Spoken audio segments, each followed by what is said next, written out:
In today's video, I'm going to teach you how to add transparency to your materials in Blender using the Shading tab. This is a powerful technique for achieving more realism in your 3D renders, particularly when you want to utilize transparent textures like those from PNG files. So let's dive in and break down the process step by step. First things first, you'll need to navigate to the Shading tab in Blender, which is a crucial workspace for setting up and modifying your materials.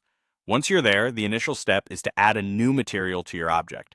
This can be easily done by selecting your object and clicking on the New button in the shader editor. This action gives your object a blank slate for us to start crafting its material properties. With the new material added, it's time to create the groundwork for our transparency effect. We'll do this by adding two image texture nodes to our node setup. You'll need one to house your base texture, which is the non-transparent part of your material. Then you add another for the transparent image, typically a PNG file, which will bring the transparency into play.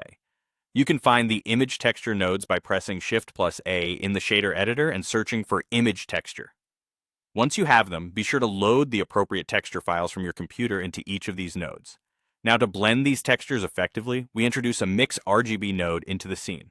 The Mix RGB node is instrumental because it allows us to combine two colors based on the factor we provide it, which in this case will be the transparency, or alpha, information from our PNG file.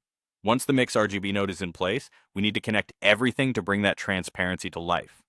You'll begin by connecting the color output from your base texture to the color 1 input of the Mix RGB node.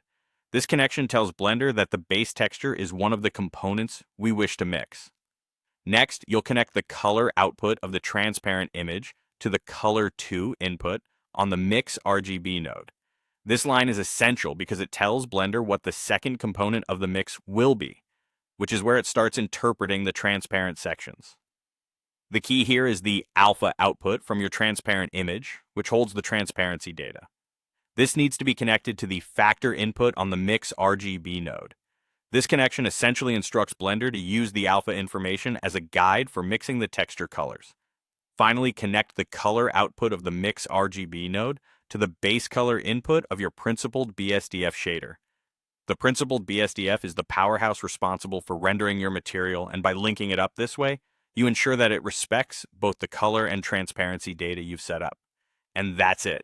With these steps, your object will now display its material with the intended transparency effects, rendering your scene with a new level of detail and realism. Happy blending!